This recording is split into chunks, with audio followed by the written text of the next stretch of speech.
Recording in progress.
Good morning and welcome to our regular BART board meeting. Today is April 9th, 2026, and we will go ahead and take roll call. Okay, this is our 2000th board meeting. Director Ames, Director Flores, Present. Director Foley, Present. Director Ghosh, Present. Director Lee, Here. Director Rayburn, Here. Director Rinn, Here. Vice President Wright, Here. President Hernandez. Present. We have a quorum. And if we could please stand for the Pledge of Allegiance. I pledge allegiance to the flag of the United States of America and to the republic for which it stands, one nation, under God, indivisible, with liberty and justice for all.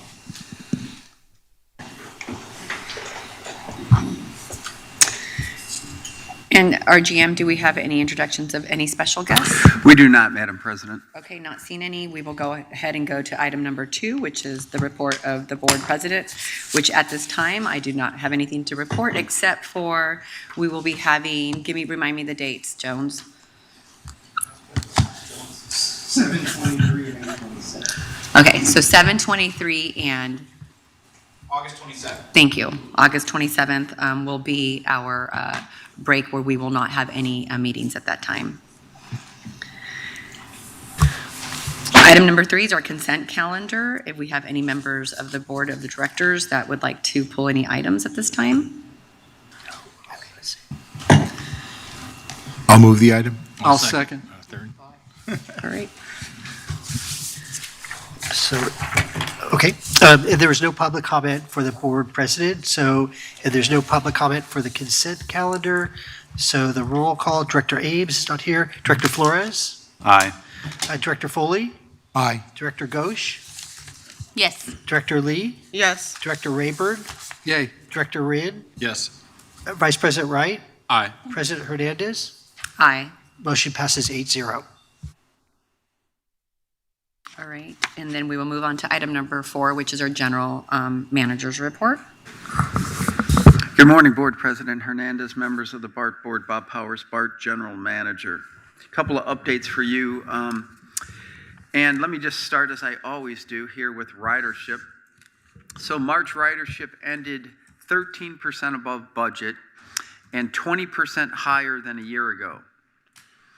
So midweek on Wednesday, just a week ago, a week and a day ago, 325 was the highest ridership day since the pandemic. And we were just under 230,000 riders. And it coincided with the Giants opening night. And I happened to be out in the system, and there were a lot of folks, taking public transit, BART, AC Transit, Capital Corridor into to make connections and get down to see the Giants. So very strong public transit ridership day. And then Saturday, the 28th of March, our ridership was strong, and it logged in as the second highest day since the pandemic on a Saturday at 152,000. And so let me just say another thing about ridership, and coupled with that with reliability here.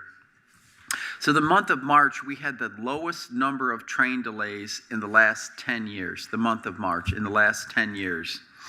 And so that data is going to be reported out in May as part of our QPR. But let me just, kind of go a little bit off script here.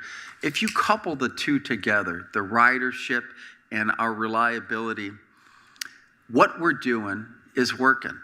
Right? Ridership is going up. Folks are feeling better about taking public transportation. The connections with our partner agencies are there. We just need to stay the course and continue to push to improve the rider experience, and good things will happen. You see it. It's happening right now. And so I just wanted to connect the two on ridership and reliability. Look, last Thursday, many of us were out in the system, and we started with our partner in public transit, the great Congressman Mark DeSaulnier, and we were joined by Director Foley and Director Rinn. What a great time out there. Very astute he is, the congressman, and I mentioned President Hernandez was on schedule to join us out there, and she got called away for something else, and I let the congressman know that. But we convened at Pleasant Hill and rode the train and talked to frontline employees, train operators, station agents. Director Wynn gave an update on the TOD at Pleasant Hill when we came back, and just a very constructive and positive event. And he wants to be part of our solution moving forward. And so it was awesome.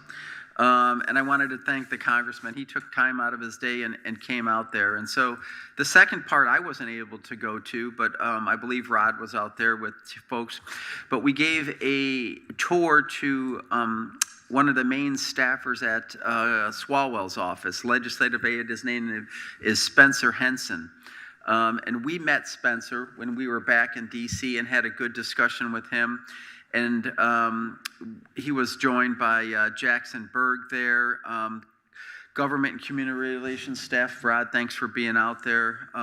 So it's really important that we keep these connections with our federally elected officials as we navigate the next 9 months here.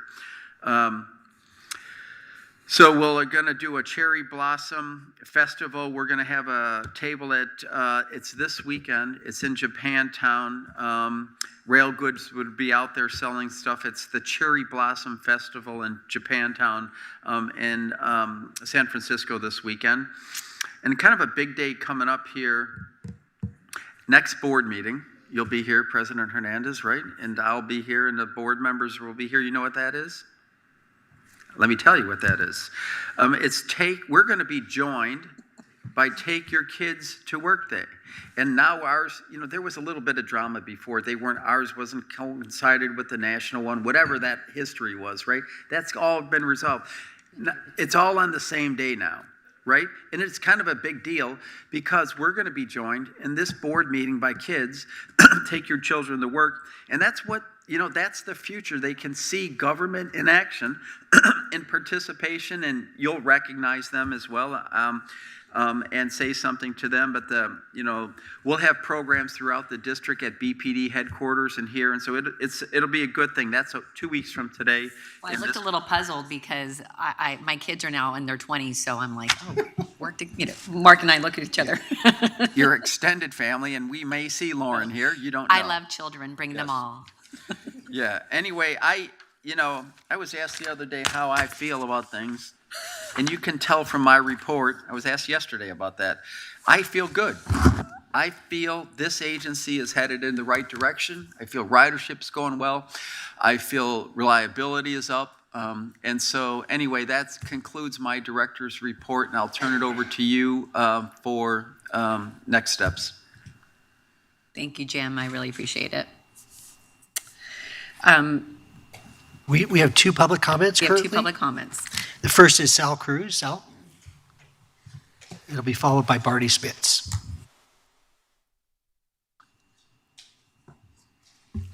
Good morning, BART Board of Directors and General Manager.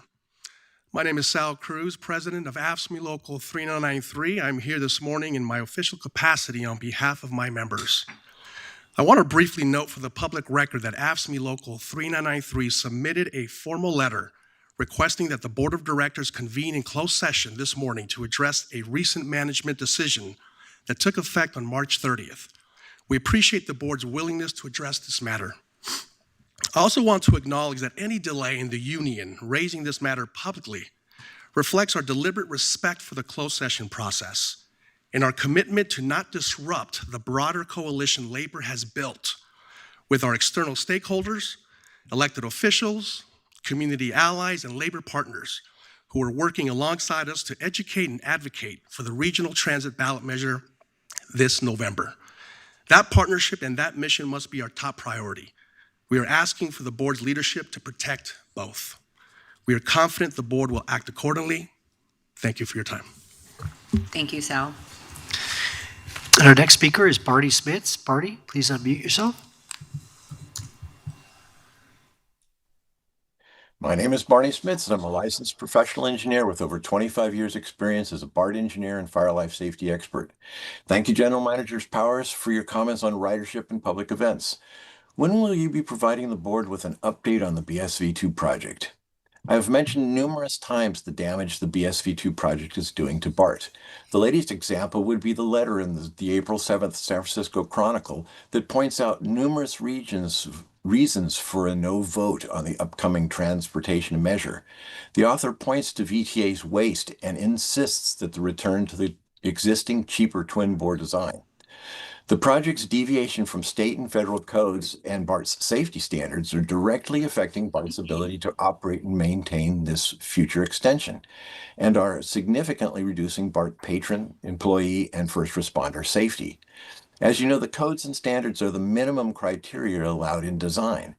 BART's safety standards and the BART's facility standards are above and beyond the normal codes, but were significantly reduced in the project's design criteria manual, and are being further reduced by the variances. These reductions in safety need to be fully reviewed by the board and the public. In the last meeting, I noted that the BSV2 project had announced that they were going to upgrade to the 2026 NFPA 130 standard. You should have noted that after 25 years of design, this code change is highly unusual. You might remember that the BSV2 project manager claimed that a significant cost increase and schedule delay would result if they were to bring the existing 60% complete twin bore design up to the current codes and standards. But this is exactly what the BSV2 project is proposing to do with the current project. This board needs to be more active, take a more active role in the BSV2 project to protect BART patrons, employees, and first responders. Thank you. That was the last public comment. Great, thank you. Not seeing any other public comment, we will go to item number 5, which is our administration item, and I will hand the mic over to Director Lee. Great. Guessing there are no board comments on the GM's report. Okay. All right. As staff are coming up, I just want to thank the entire team that put together the preliminary budget memo that came out last week. That's a huge amount of work, and it's a big follow-up from the initial numbers that staff had presented at our board workshop back in February. And thus, this meeting is really starting to begin the deep dive into our operating capital budgets that we are seeking to pass by the June deadline. So I would say that this is a really important meeting for each of us as board members to opine on what staff is proposing, because if you do not raise your questions, concerns, ideas here, it becomes increasingly difficult as the budget process continues towards our approvals in June. So with that, I see Pam Herhold and Chris Simi. Please go ahead. Thank you, Chairperson Lee. Pamela Herhold, Assistant General Manager for Performance and Budget. So good morning, directors. Last week, you received BART's fiscal year 27 preliminary budget memo, and this is also posted on BART's website. Today and over the next few meetings, we will review the preliminary budget and include in the presentations some key follow-ups to questions that were posed to us by board members at recent meetings. As you know, by this summer, we expect to have used the last of our emergency funding that we have stretched to maintain service and grow ridership over the past 6 years. Customer satisfaction is up, ridership is up, but not nearly to the level that we need to sustain our service like we did before the pandemic. Therefore, the budget that you see in front of you today will contain some rather unusual steps to balance the budget, particularly leading up to the potential November election. And I want to make sure that all the board members understand the actions that we're proposing to get us to a balanced budget. So with that, I'll turn it over to Chris Simi. He's our budget director, and he'll walk us through the presentation. Thank you. Hi. Good morning, directors, and thanks, Pam. Christopher Simi, budget director here. So today, we're going to walk you through our preliminary fiscal year 27 operating budget. Over the course of this presentation, I'm going to cover the context and some major and I think very important assumptions that underlie the budget. From there, we'll cover our revenues, expenses, and then preview what we will cover over the coming several board meetings. So when I mentioned context, I wanted to take a moment at the beginning just to be very clear about what we were talking about today. We are talking about a proposed budget and not the alternative service plan, which was adopted in February. This slide sort of it's the executive summary, and I'll start off by saying that the preliminary budget assumes new revenue from a regional operating measure expected on the ballot in November. That's a pretty big assumption underlying the budget, and I want to be very clear about that. This assumption allows us to maintain our current service and staffing levels for the duration of that revenue stream. However, we don't expect these revenues to begin flowing until the last quarter of FY27, which would be around April 2027. The result is that, as Pam sort of said, this particular budget is built around a series of one-time measures that we would not normally use to bridge a 9-month gap until the operating revenue begins flowing. In almost any other circumstance, we would not build a budget that looks like this. And given the focus on getting through November, we're not going to talk about any new initiatives, service changes, or budget enhancements, things like that. There really aren't any in this budget. When we say the budget assumes current service levels, we mean exactly that. We're focused on steadily improving the safe, clean, and reliable service we have been delivering for the past few years. Now, I'll draw your attention to the photo on the left that shows our preliminary budget memo, which was published, as Pam said, on our website last Tuesday. There's more detail in there on everything I cover today. And I know that reading a budget proposal isn't, a wild Friday night or anything, but it does provide some important context and details on the underlying dynamics of our financial situation. And so I do suggest you consult it whenever you can, or if you have a few moments. We tried to make it as concise as possible this year. Okay, so moving into some of the numbers here, this is what we call sort of how we balanced, and it is a summary of the things you'll see across the rest of this presentation. You can see the various levers that we pulled to eliminate the $375 million structural operating deficit, at least temporarily. And we've discussed extensively why we cannot make almost $400 million a year in cuts in many, many past meetings, so I won't get into that here. It's also why $278 million, or about 3/4 of what you see on this table, is a one-time action. And I'll note that while the chart, sort of the presentation may look new or different, the items it contains are largely consistent with what we called the Measure Passes Balancing Plan that we presented at the board workshop in February. So there's nothing really new here. Some of the numbers have changed a bit, but the concepts are all basically the same. Starting at the top of the table with revenues, we plan to align our sales tax accounting, currently on a cash basis, with the rest of our financials, which are accounted for on an accrual basis. This will make our reporting more consistent while allowing us to recognize an additional 2 months of sales tax revenue in FY27. You also see the line here for borrowing, and we will talk in much greater detail about what that will look like at an upcoming board presentation, but we are assuming about $98 million here. The last revenue item you'll see, of course, is regional measure proceeds. That $74 million figure is 1/4's worth of the roughly $300 million or so that MTC projects as BART's share of that revenue stream. Moving down the table to expense, you'll first see some ongoing reductions that staff have made, mostly by abolishing vacant positions, as well as some cuts to traction power estimates and professional and technical services. The final 2 items are very large deferrals. The first is our deferral of contributions to the Retiree Health Benefit Trust. Actual benefits, of course, remain unchanged, but deferring contributions to the trust will incur long-term costs. We've talked about it a lot in the past, so I won't dwell on it here, at least in terms of the mechanics of it. And likewise, we are deferring significant capital contributions in FY27, leaving only the amount we need to leverage FTA State of Good Repair dollars. While we can manage a year of these deferrals, we can't do it forever, just given our capital backlog and deficit. And you can see the totals on the bottom there. Again, as I said earlier, about 3/4 of that is really one-time actions. And we'll see each of these again over the course of this presentation. That was kind of a sobering slide, but this is some good news, I would say. This is our ridership, as you can see in FY27, and you can see that it's been pretty strong in the current year. The general manager just discussed that. It surpassed budget by nearly 8% through February, and then, as he said, we were 15% higher than we were last March, averaging just over 200,000 daily riders, and we projected to grow a further 5% in FY27. So that's some really good news, and it's going to help drive some operating revenue improvement. I'm not going to spend time looking at the numbers on this slide, as it just summarizes our 27 sources and uses. But I do want to note that we'll be looking at our FY26 adopted budget against the FY27 prelim budget and then some change columns. In the past, we've done it maybe differently. I think you can really keep adding columns forever if you want, so we tried to keep it simple here. In some cases, though, our current year actuals vary significantly from budget. And this can make some of the annual change columns look interesting, so I'll just note that wherever it's relevant over the coming slides. And we'll talk about that right here in operating revenue. So this is primarily revenues we generate from rail service, and the biggest, of course, is revenue, which is that first line. And you'll see it's budgeted to grow by $40 million in 27 against the 26 adopted budget.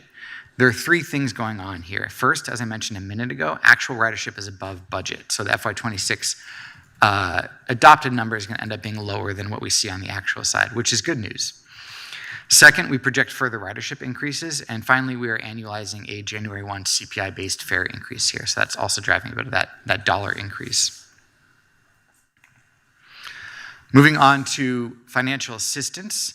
This table is definitely longer than it's been in the past, and there's a lot going on, so I'll take a minute here. We have broken out sales tax, which is our largest single source here, into three components. The first is our traditional share of sales tax in the 3 BART counties, followed by the accounting change I mentioned a few slides back, and finally our projected regional revenue measure funding beginning in April. We wanted to split it up just so you guys could sort of see each of the different things going on there. On the VTA financial assistance line, that is really the revenues that VTA pays BART for providing service in Santa Clara County. Though the service levels aren't changing, there is an increase in FY27 as we've trued up our budgeting on this source, which hadn't been as strong as it could have been with actual revenues. So that's really kind of a technical true up there. And then right now we do project state transit assistance to decline in FY27, and that's due to the expiration of a provision that retains BART's funding formula based on pre-COVID ridership levels rather than more recent numbers. So right now we're just around 50% of our pre-COVID ridership, and so if they change the formula to our current ridership, that would really reduce our state transit assistance, and that's what you see here. We are continuing to advocate, of course, for an extension of that provision, but until we know that, we're not going to change this figure. So that covers our revenues, our operating revenues, and I'm going to move on to expense now. As you know, labor costs are our largest expense. The first and biggest line here is employee wages, which are budgeted to grow largely due to negotiated increases with our employee bargaining units. You'll also see the various benefit lines here are increasing, and that does drive a significant share of the total increase. However, I do want to highlight the 0 on the retiree medical line. That is our RHBT deferral you can see there. It would show about $42 million if we were not deferring those contributions. Though the deferral generates significant savings now and helped us balance the budget, we estimate that the cost of doing so for FY26 and FY25, which is assumed in the budget, FY26 and FY27, with a little piece of FY25, those are all assumed in the budget. That's going to increase costs by about $6.5 million a year for 30 years beginning in FY28. Further deferrals would only make that number grow. The lines in red on the bottom show our reimbursements from non-operating, which are mostly capital sources. Though the numbers are negative, making them red, you're actually seeing an increase in reimbursements here. A large part of that is due to the increases you see above. As wages and benefit costs rise for all employees, the amount we are reimbursed for those funded by other sources also increases.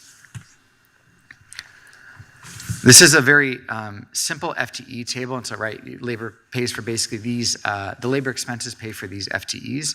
We've had much more complicated FTE change tables in the past, but this year the only real change is the elimination of 63 vacant operating positions, which I mentioned earlier.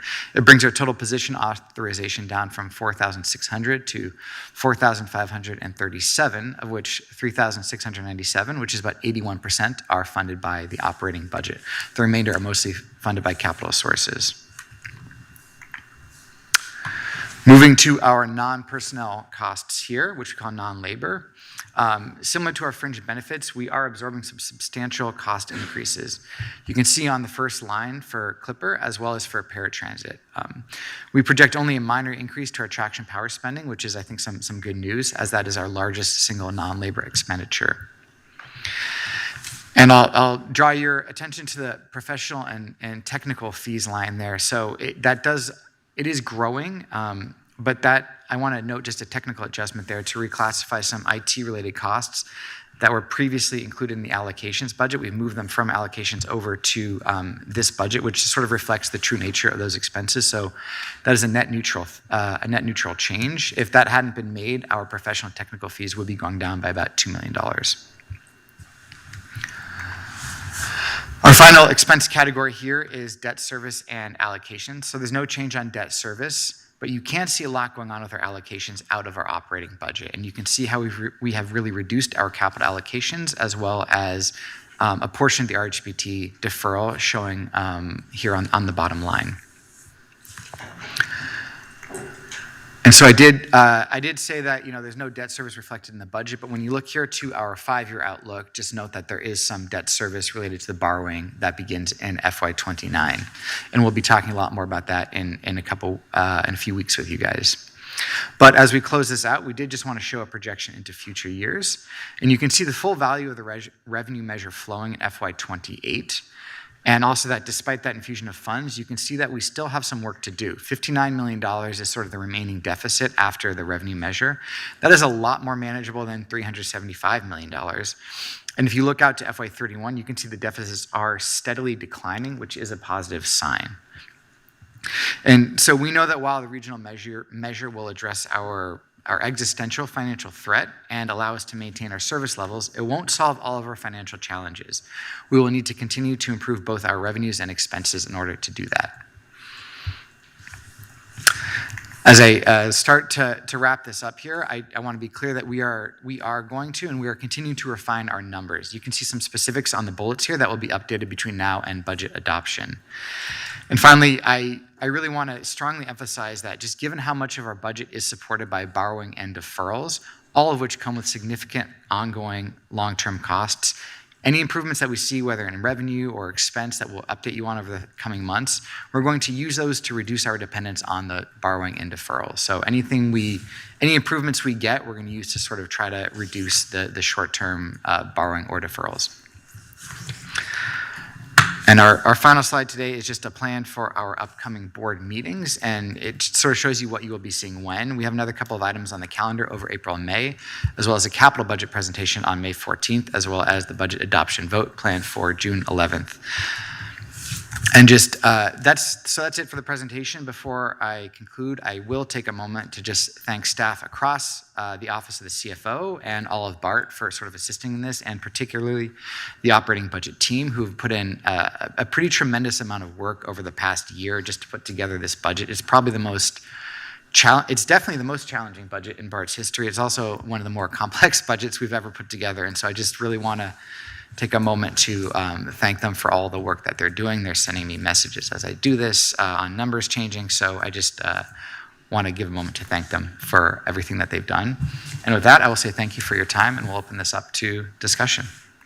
Thank you so much. Echo the thanks that Chris just shared.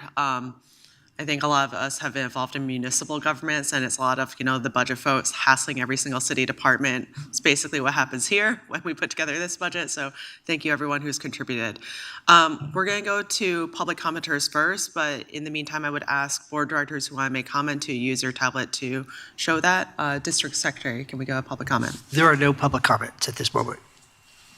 All right, there are no comments online, but if folks would like to, I'd be welcome to go back to public comment, later during this item. First up, we have Director Rayburn, then Director Rinn, then Director Flores.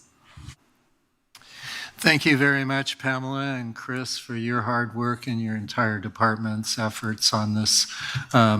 It's been a long, hard road, I know.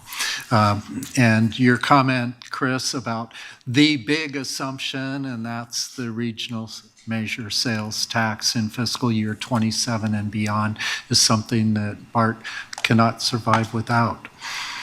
I want to ask a few questions about the deferral, particularly of the RHBT, and let's open up that 5-year outlook slide. I think it's page 14. And could you tell me if under fiscal year 29, does that amount for debt service include the debt service for the RHBT? Thank you, Director. So it's not, for the RHBT, it's not technically debt service. There's an increased sort of payment we would have to make to the RHBT to catch up for the deferrals. It's an allocation then. It's actually reflected in the benefits line. That's generally where we put that cost for retiree medical. So that increased cost is reflected in the projections. So it's in that 120 under debt service? Or No, it's in where it says operating expense. operating? Yeah, because that's our labor and non-labor costs are in operating expense. So it's in there. And so that amount is included in the operating, but we're as yet not including an amount for any loans.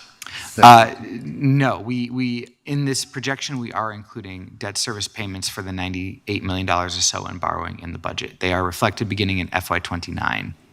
Okay. Yeah, but what, an important caveat here is that is going to, we're going to come back and give you a much more detailed conversation around borrowing. And so we do expect, as we coalesce around a sort of a final recommendation on what that looks like, those numbers are likely to change.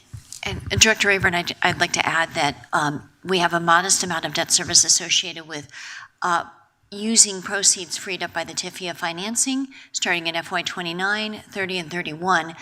No decisions have been made. We will be returning to the board to discuss the pros and cons of that versus the state loan. So if we use the state loan, that'll be a different forecast up there. Yeah, and I just want to acknowledge that future debt is painful. Thank you. Thank you, Director Rayburn. Director Wren? Thank you. On the vein of future debt, I wanted to touch base on the budget, which has a projected $97.9 million in loans, whether TIFIA or other state projects. When you're trying to, you have your expenses and you have your revenues, right? And you're trying to get to a balance there. So increasing future debt is not necessarily balancing the budget, so to speak, because we're taking on future liabilities if we'd go down that road. One thing I would like to see in the budget, it mentioned elimination of 63 vacant positions for FTEs. And those are, that's one of the metrics that we're looking at to control our expenses here at BART. But when we looked at the budget slide, we're getting close to $1 billion budget just on labor, $982 million in gross labor. And so if you're looking at the biggest pool, and we're just talking FTEs here, on how we can control our expenses, that's a metric that with a combination of, obviously our general manager report was very optimistic today, and a 20% ridership increase in March year over year is awesome.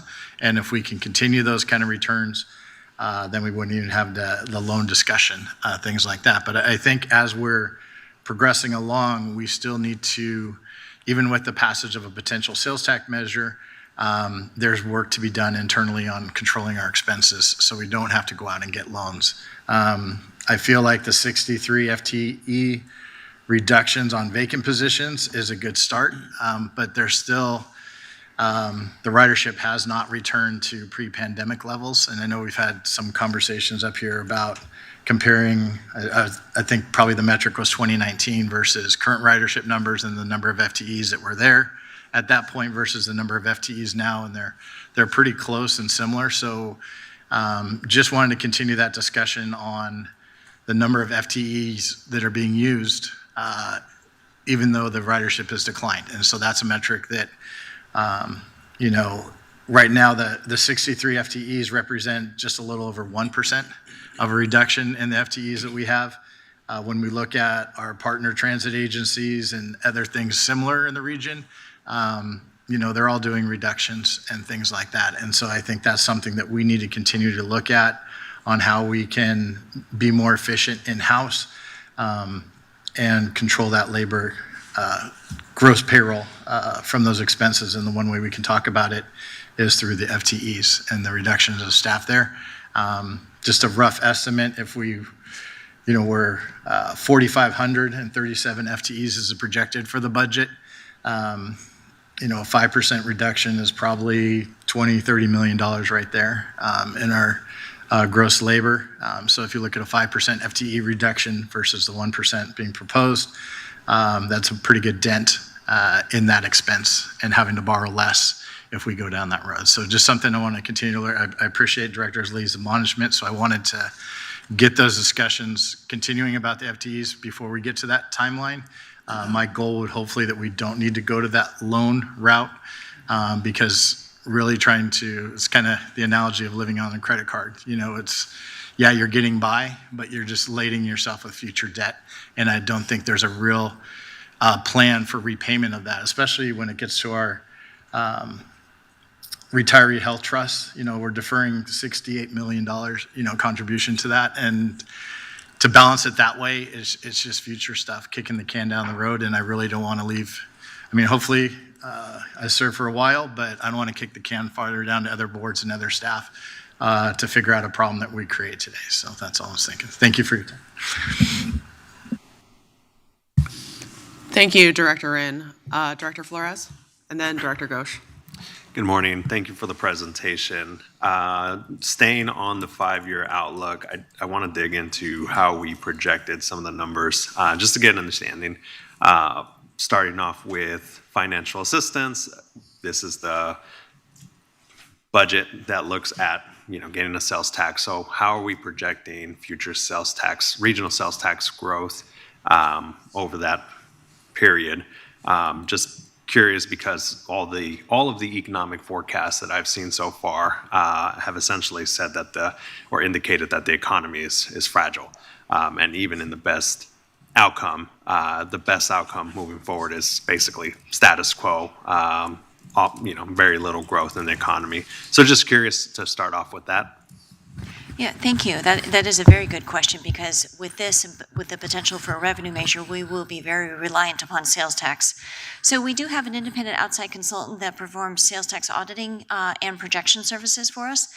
And we usually crosswalk those projections that they provide to us with, you know, numbers that are used by MTC and other agencies and even our own internal estimates.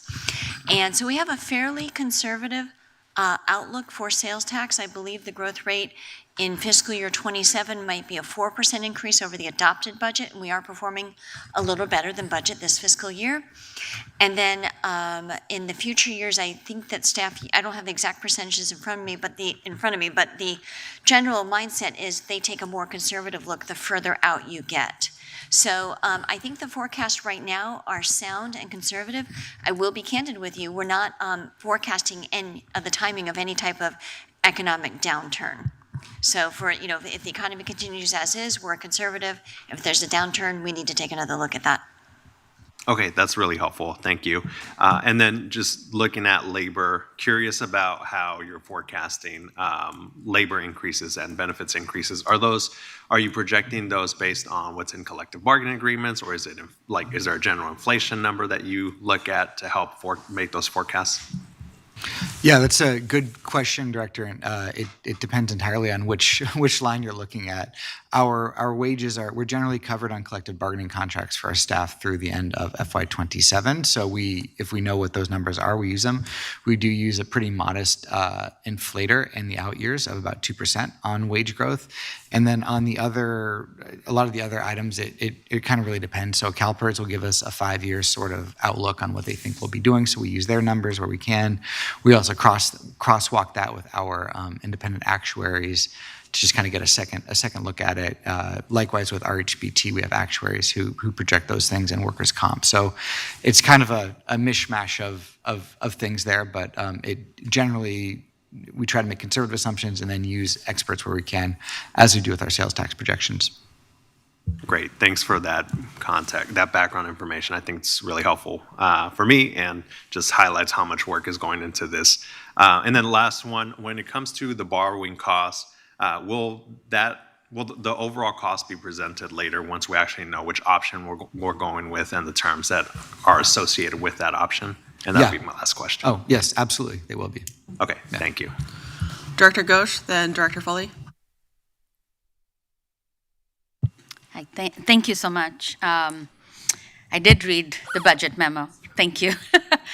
I know y'all put a lot of work into it, and it was very helpful. Also looked at the chart at the end with all of the positions and which positions were vacant. And I just sort of want to address that, which is some of the positions I saw vacant seem like important positions that we need to make sure the service that we're running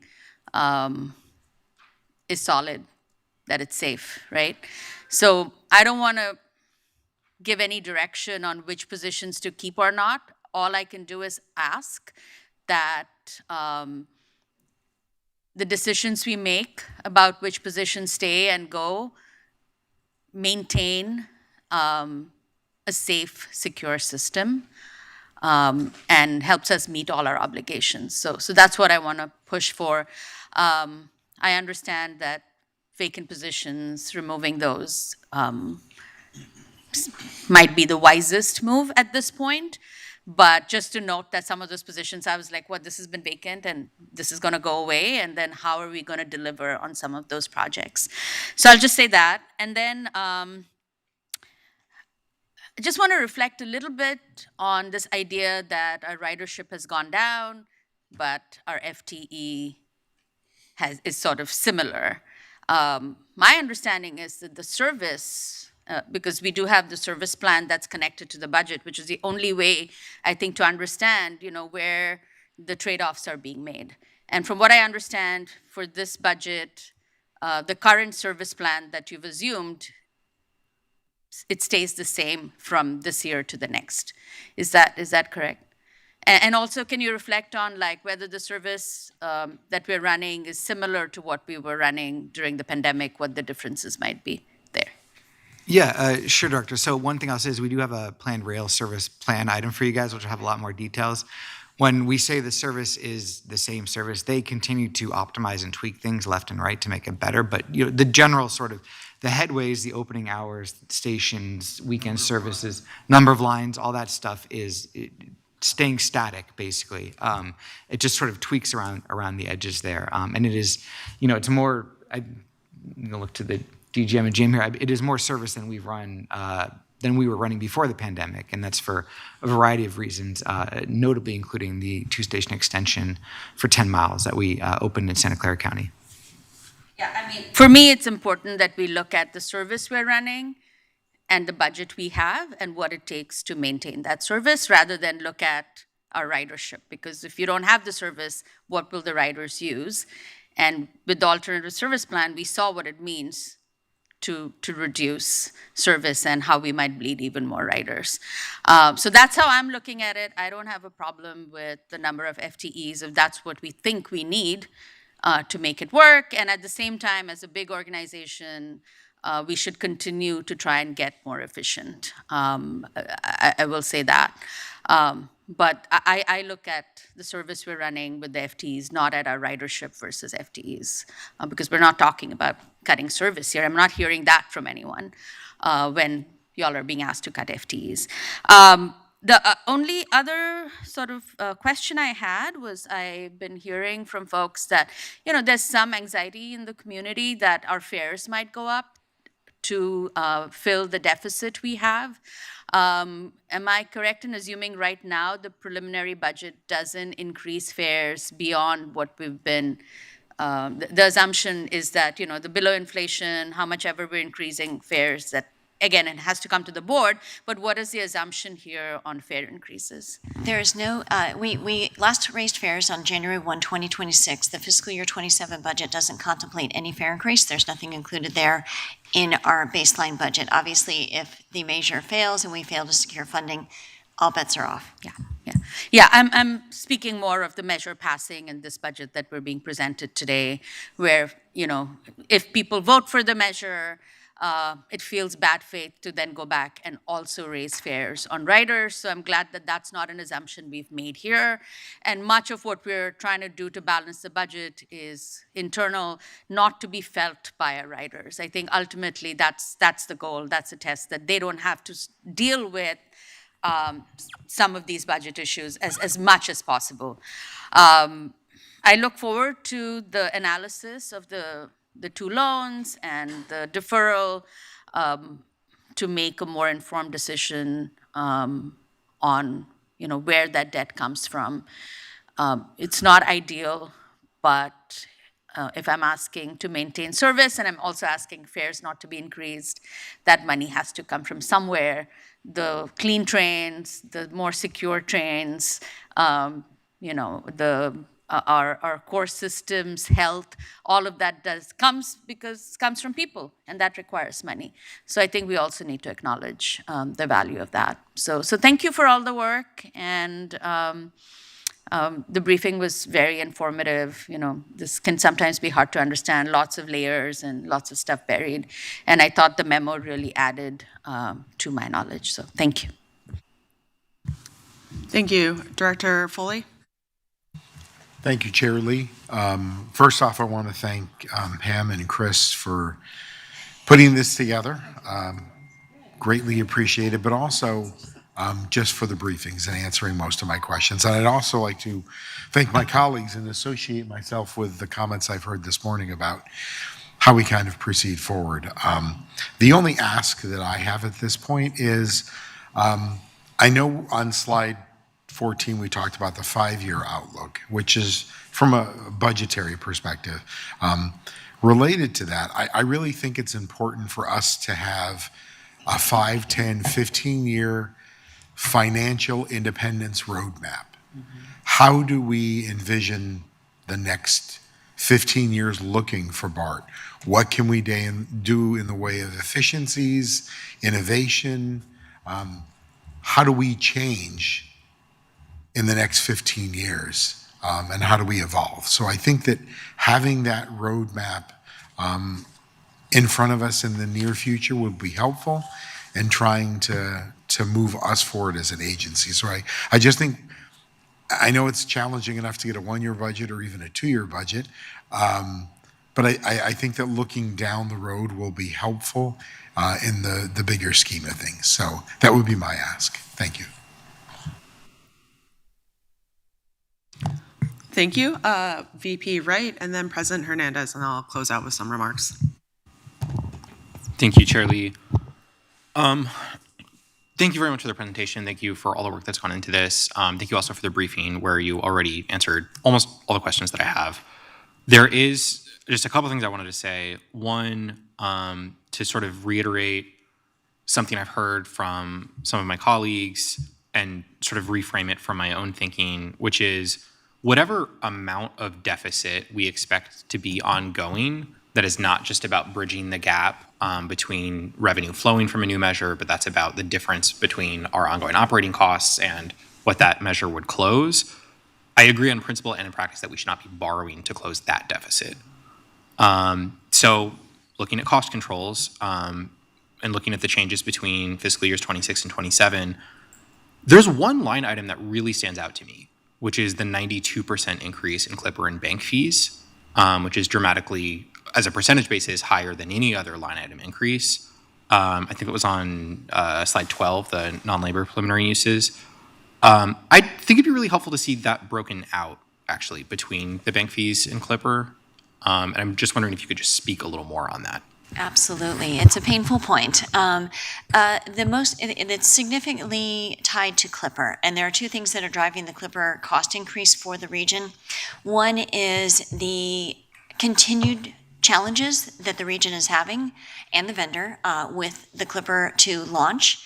And so that's driven up the Clipper Customer Service Center costs, among other expenses.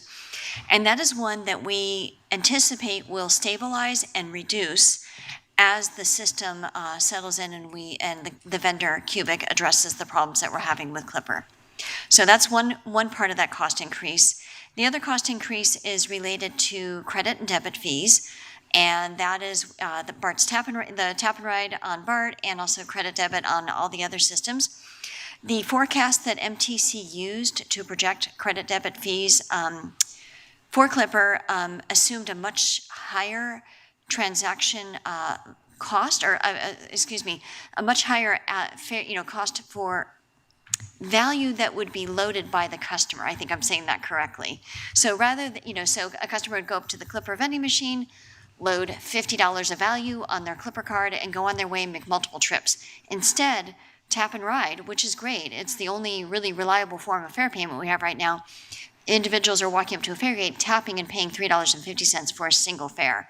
And that's driving up the credit debit fees for BART and for the region. So that is one that we're working with MTC on other ways to work with MasterCard and Visa to reduce those expenses. But for right now, it's fairly high for the region. Okay. I just think it's really important for us to, one, be aware of that dynamic, and certainly to focus on it. So Director Wright, can I jump in? The other part of that discussion you need to be tracking on, and the board should be, intimately knowledgeable on, is so at the Clipper Executive Board, that concept comes up that the agencies, the operators, are the recipients of increased costs because of the Clipper system not up and running. I mean, it was a theme at the last Clipper Executive Board that was quite emotional. And, probably everyone on that dais was saying, that those costs shouldn't be borne by the operators, that they should be the responsibility of Cubic and or MTC. MTC holds the contract with Cubic, not BART, not Muni, not Cal, And so every one of the GMs or the committee members that were up there were like, well, let's have that discussion at the Clipper Executive Board, that if that system is, the unstableness of the system, the non-performance of that system is driving up costs for BART, Muni, Caltrain, AC Transit, that Cubic and or MTC should be, responsible for those costs. It's I wanted to add to what Pam was saying, just, and I'm one of those, that was pretty vocal at the last meeting. And so anyway, just know that that's an ongoing discussion at the Clipper Executive Board as well. Thank you. I trust that that's happening. Certainly appreciate the focus on it. I could be sitting here for a long time airing grievances about Cubic. I'm not going to do that. But I do recognize that, as you indicated, Pam, hopefully this is a near-term issue of kind of stabilizing, post-rollout Clipper 2. The thing that's more concerning to me is just the change in rider behavior and the inherent increased cost of banking fees from tap to ride. And I'm very pro-tap and ride. I'm not trying to argue against that. I'm just saying, from a budgetary perspective, this is something we really have to grapple with. And I'm just wondering if we might even consider there being like a differential price in fares between tap and ride and doing a bulk purchase on Clipper, so that we as an agency are not bearing those increased costs. And I did just want to say something on the labor and FTEs conversation, because I think it's unignorable. And where I want to start is that we as a board have been saying over and over and over that we want to invest in safety, and we want to invest in cleanliness, and we want to invest in reliability. And that means investing in people, because it's people who do the hard work that make BART safe, clean, and reliable. And I understand the math. I'm not saying FTEs are off the table, but I just think we have to remember that our staffing is directly connected to our ridership growth and our customer satisfaction and everything else that we focus on. And those things don't just happen. It is BART workers that are making them happen. And I want to acknowledge that we also have FTEs that generate revenue. And as we look to close that ongoing modest deficit in a world where the measure passes, I'm really interested in having a conversation on revenue generation. I think that is beyond the scope of what we're talking about today, but in interest of aligning with what Chair Lee's direction was, I just wanted to express that. Thank you. President Hernandez. Thank you. So just a quick question. I don't want to go down a rabbit hole because I know we can have this conversation further during our call time, but has BART ever considered, when you bring up and this just sparked my brain with regards when you were talking about Clipper card and bank fees, you have like Marriott, right, of the world, and you have the Hiltons, and they all have their own credit card. Would BART be able to have so that we would be less charged in fees? Have we ever considered anything like that? No, we haven't, but we can certainly look into it. Well, we are the Hang biggest on a transit second, agency in Pam. Northern Wait a second. California. Let's. So I mean, say that's it- what I'm saying, maybe there's something that we don't know that you guys know. Say it one more time, President Hernandez, sorry. What's the concept? You want BART to So- have its own credit Well, with card? regards to, when everybody has their own credit card, like you have Marriott, you get Marriott points and so on. And then you have the Hilton. Like a or you have Southwest credit Or card. you have United. Correct. Have we ever considered that at all whatsoever? With Would the we get a goal certain that it cut would- on, instead of us paying Visa and the main, But- I think Pam understands what I'm saying. But the goal of your idea would to be reduce- a lower bank transaction. Exactly. Bank transaction. Okay, Mhm. okay. I haven't, but it's something we could consider. We'll think about it. I mean, probably some legal stuff there, and I don't know, is it marginal? I don't know if it's a, 25% reduction or is it a 3% reduction? So And that's let why us- I'm asking the question. Yeah. Let us look into it a little bit. Pam, I didn't mean to jump in. I just want to, let's not get in the credit card business just Well, yet. no, Yeah. and I'm not saying that. Yeah. What I'm saying No, is no, there's I going to get be the less concept. fees that we're going to. Lowering the bank fees. I get it. Absolutely, Exactly. President. So I'm just stating that because other countries do have a card. If you go to different countries, they have a card and you can put X amount of funding on there and then you can use it in other areas as well. But it goes back to the transit agency. So folks that travel understand what I'm talking about. With regards to the sales tax revenue, and I don't see a picture in here, and we didn't discuss it yesterday on our call time, is every county's generating X amount of, sales tax revenue. I know what Alameda County's is just because I work, with the county. And I feel that we're averaging that amount higher than what we would normally get. So what do you have? I don't know if you have the numbers written, I know you don't have a slide, but do you kind of have an estimate of what Alameda County would generate? No, since the BART district, we do have county-level sales tax numbers. I don't have them at my fingertips. But the BART district is a single district that receives sales tax revenues across 3 counties. So we generally book and look at the sales tax as a single dollar value. We don't actually try to line up the different amounts received by each county. Does that answer your question? It does. I think it would help in the future when we're bringing up this topic again with regard to the sales tax revenue that's being produced, is one, to look at the counties. And the only reason why I'm saying that is because I still feel that I've looked at that and I feel that we're estimating Alameda County a little bit higher than what we are really generally generating. So like, for instance, like measured, all of our measures that we have in Alameda County, they're averaging about $160 million a year. And I thought our numbers were a little bit higher on that. No, we don't actually project our sales tax revenues based upon individual counties. I know that data actually rolls up to and goes into the forecasts that are used by our sales tax forecasting consultants and also the revenue measure consultants. But we have not created a specific forecast for Alameda County versus the other 2 counties. Okay. All right. Thank you. I'll go back to Director Reber. I'm guessing you have a brief comment you want to make. I just have a brief question to ask, and it's a follow-up on the issues raised by Vice President Wright and President Hernandez regarding Clipper and bank fees. Is it realistic or feasible to aggregate travel expenses on a daily basis? Yes, that is one of the solutions that we're looking into with MTC, would be rather than an individual using a credit card on BART and each tap or multiple taps per day would show up as a single line item, and therefore each transaction cost would be applied to agencies. We're looking at, with MTC, to aggregate these costs so that, maybe on a daily or a weekly basis, you would see one transaction cost on your credit card statement, and you would have to go to the Clipper app or website and enter your credit card number to see the ride history. We think that would reduce the credit card fees to the agencies. Thank you, and I believe that's an approach that the Capitol Corridor as well is interested in pursuing. So it sounds like a potential solution. And I hope it meets the legal requirements of debt payments. Thank you.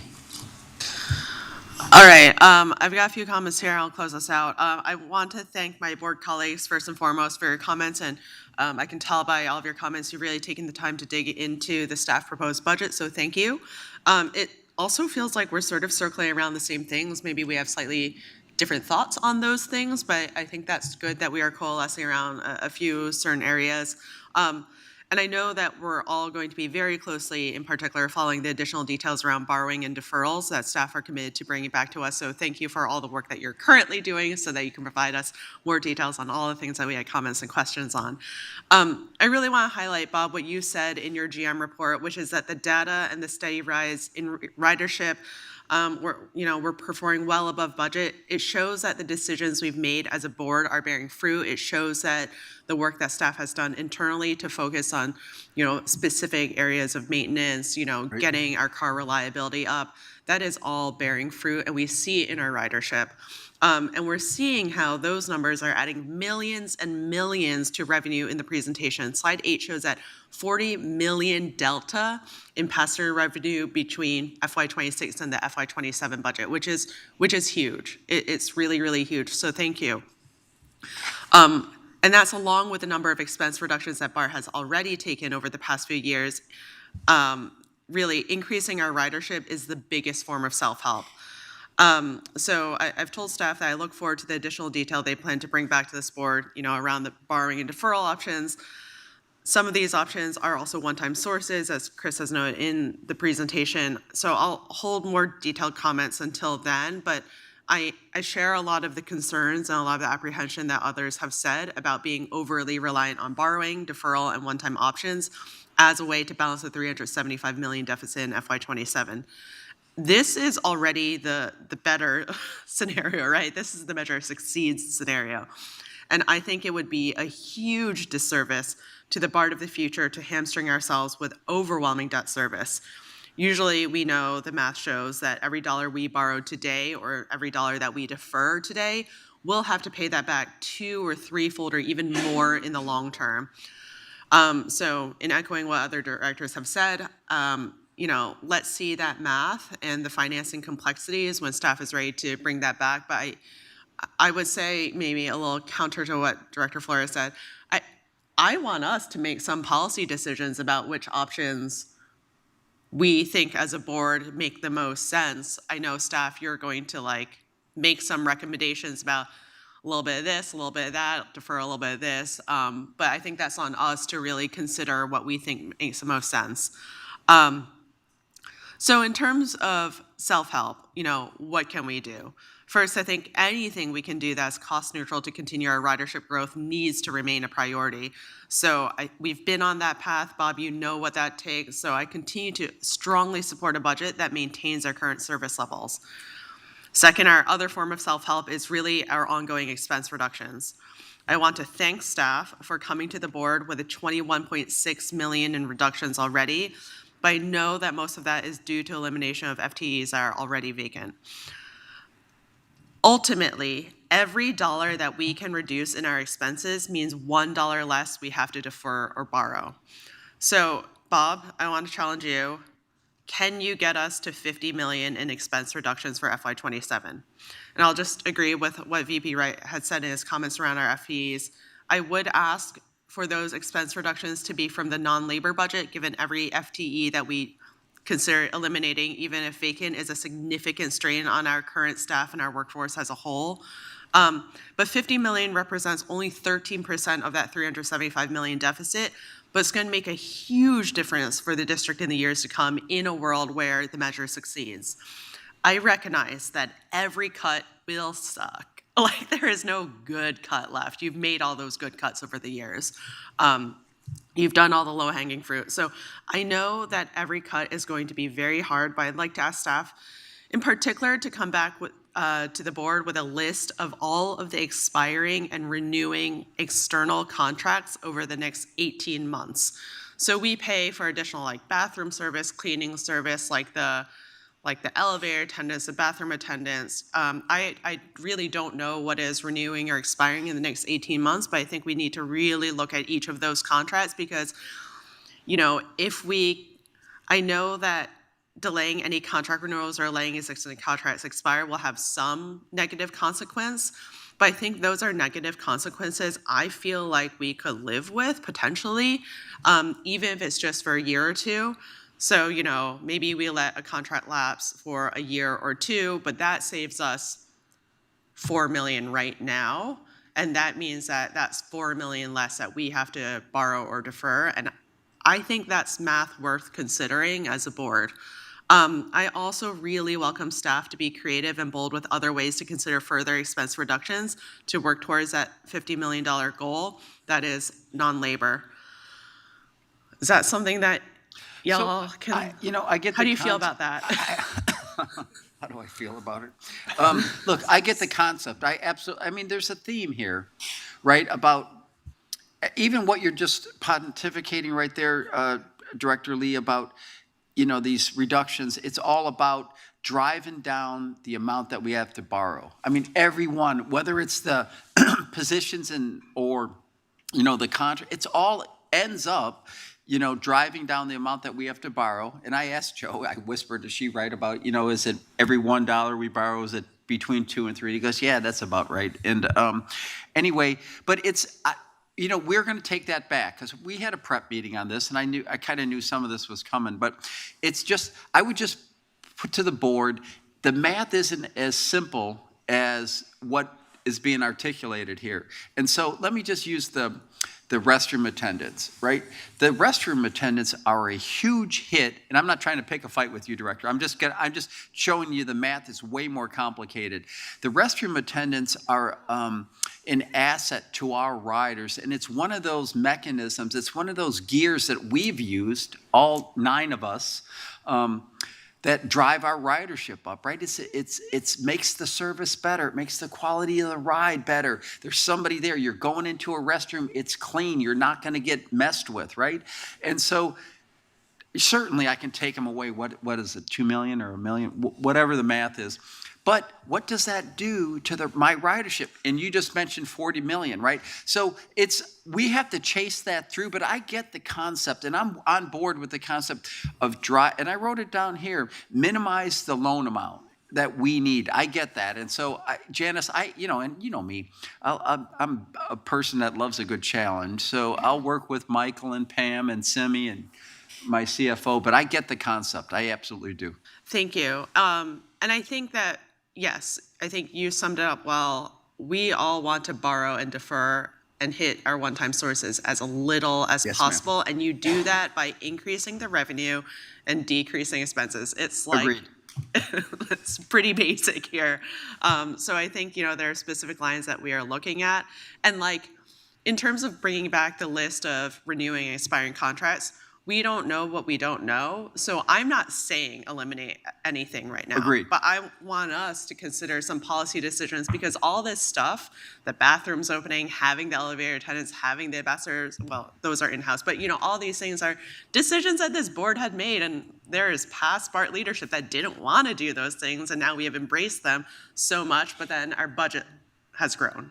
And that's the consequence of really good, smart decisions that have led us to where we are, for better or for worse, I think for the better, but we have to make tough budget decisions. So other than those above issues I raised, I really do strongly support what staff have proposed thus far and want to thank staff again for the presentation today. So let's close this item. Thank you.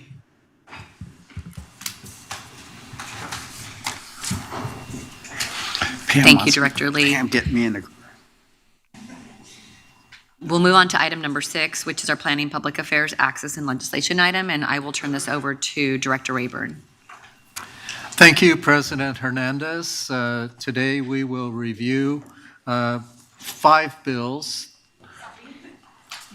for action and 8 bills that the district is watching closely.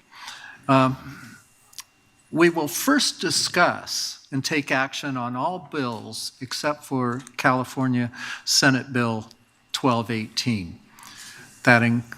We will discuss the 3 federal bills, along with Assembly Bill 1941. As well, we will review the 8 bills at the state level that we're going to be watching most likely. Because a director has a conflict of interest in Senate Bill 1218, that director must be recused and leave the boardroom before we discuss and take action on Senate Bill 1218. So again, we will review and discuss all the bills except for Senate Bill 1218 initially. Thank you. Great. Thank you, directors. Good morning. Boris Lipkin, AGM of Planning and Development. I'm joined here by AGM Lee and Alex Walker from the External Affairs team, and I'm going to turn it over to them for the presentation. Thanks, Boris, and good morning, Board of Directors. I'm Rod Lee, Assistant General Manager of External Affairs. As the chair has mentioned, we do have 5 bills that we're bringing forward for your consideration with the staff recommendation of support. We have 3 federal bills and 2 state bills, as well as 8 bills of interest on the state level, just to highlight and review with you, as well as we will give you a glance at the state legislative calendar and highlight some key dates for you. So the first bill up for consideration on the federal level is H.R. 3449 by Representative Hank Johnson from Georgia. This bill is known as the Stronger Communities Through Better Transit Act. It is co-sponsored by nearly 150 House members, including most of our BART House delegation. It's the reintroduction of a bill the board supported in 2024, H.R. 7039. This bill would create a new federal formula grant program for transit operations and would authorize $20 million per year for 4 fiscal years, totaling $80 billion. Our next bill is H.R. 7298 by former BART director, now Congresswoman Latifah Simon, and Congresswoman Sarah Jacobs from San Diego. This bill is known as the Connecting Communities Through Transit Planning Act and would make the current FTA pilot program for transit-oriented development planning permanent. The bill authorizes $75 million per year for 5 fiscal years for a total of $375 million. The bill clarifies that TOD planning projects within existing fixed guideway systems, including bus rapid transit, qualify, and it expands activities eligible for funding to include pre-development work. BART Government and Community Relations, as well as our advocates and our BART planning staff, work closely with Congresswoman Simon's staff on the bill language to enhance elements of the pilot program. This program could provide funding to support our TOD planning efforts. The final federal bill that we have is Senate Bill 3455 by Senators Chris Van Hollen from Maryland and John Fetterman from Pennsylvania. The bill is known as the Moving Transit Forward Act of 2025, and it is a reintroduction of the senator's previous bill, Senate Bill 4316, which the board supported in 2024. Senate Bill 3455 would create a new formula grant program to help enhance transit service by improving safety and security, maintaining service levels, and overall improving the rider experience. I now want to hand it over to Alex Walker, our Manager of Government Relations and Legislative Affairs. He will go through the state bills. Great. Thank you, Rod. So the first of 2 state bills we have today, we have Assembly Bill 1941 by Assemblymember Mark Gonzalez from Los Angeles concerning metal theft. This bill has 22 co-authors, including Assemblymembers Patrick Ahrens and Matt Haney from our legislative delegation. As you know, metal theft poses operational, security, and financial challenges. Vandals in BART property has included damage to fencing, power substations, trackside cables, and cable spools stored in yards. And catalytic converter theft is also a problem for our non-revenue vehicle fleet. This bill would create and define the new crime of organized metal theft, similar to the crime of organized retail theft that was created several years ago. This crime could be charged as a misdemeanor or a felony. Additionally, this bill would allow for the State Department of Justice to be a clearinghouse for data sharing amongst law enforcement agencies, other public agencies, and utilities and private agencies on incidences of metal theft. Last fall, BART Police and Government Communications staff attended a roundtable convened by Attorney General Rob Bonta, bringing together public and private partners to develop ideas around how the DOJ can help counter metal theft. And this idea was brought up in that discussion. So last year, the board supported AB 476, also by Assemblymember Gonzalez. At the time, the bill created the crime of organized metal theft and also required junk dealers to keep more detailed records of transactions and also increased fines for the possession of stolen metal items from utilities and railroads. However, by the time the bill made its way through the legislative process, the provision creating the new crime had been amended out. So for consistency, staff is bringing this bill back as this provision is reintroduced. And then our final bill for today for consideration, SB 1218 by Senator Jesse Arreguín, co-authored by Assemblymember Mia Bonta and sponsored by Oakland Mayor Barbara Lee. This bill would require the DMV to refuse vehicle registration renewal if the registered owner or lessee has a delinquent fine for violation of illegal dumping laws, similar to the current hold for unpaid fines or toll violations. California Penal Code Section 374.3 prohibits illegal dumping on public or private property, an infraction punishable by escalating fines for repeat offenses. This accountability mechanism seeks to reduce dumping of waste in public spaces as well as collect more delinquent fine revenue. According to the author, between 2021 and 2024, the City of Oakland issued nearly 3,000 illegal dumping citations totaling about $1.3 million in fines. However, the city has collected only about $109,000 of that total. Next, now that we've gone through the bills for consideration of position, want to mention 8 state bills of interest that we are tracking. These cover a variety of issues, and one or more of these bills may come to the board in the future for consideration of a position. Staff are also tracking numerous additional bills that may rise to the level of being a bill of interest, et cetera, to share at a future board meeting. And then finally, just want to make the board aware that we are still relatively early in the legislative session, but then deadlines will start coming up later this month. This year's legislative session will end on August 31st with a September 30th deadline for the governor to sign or veto bills. So with that, that's the conclusion of our presentation, and happy to hand it back to Chair Rayburn. Thank you, Alex and Rod. Let's first hear from the public, if we have any public comments. We do have one, Barney Smits. Barney, please go ahead and unmute yourself. Welcome. My name is Barney Smits. I'm a licensed professional engineer with 25 years experience as a BART engineer and fire life safety expert. Speaking of federal funding, the BART to Silicon Valley Phase 2 project is the final link in the Bay Area's critical ring around the Bay, but they continue to have significant budget shortfalls.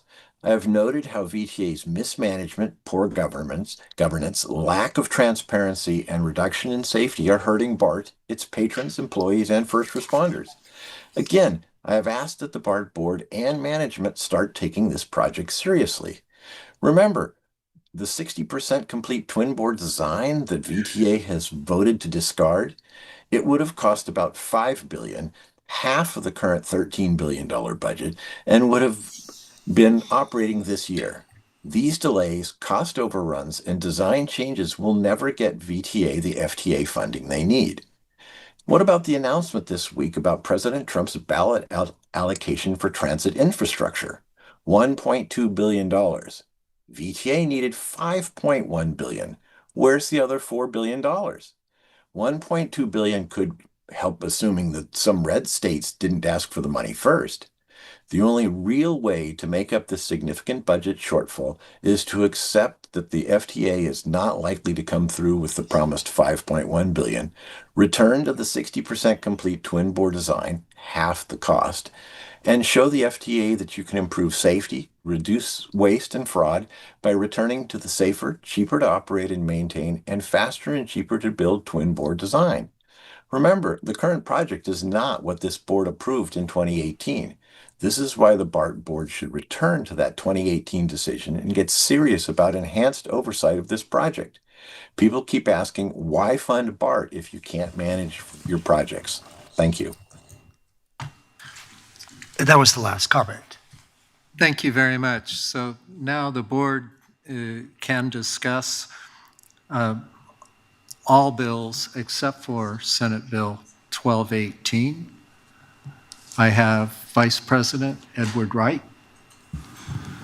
Thank you. I am just interested in pulling AB 1941 for further discussion or a separate vote.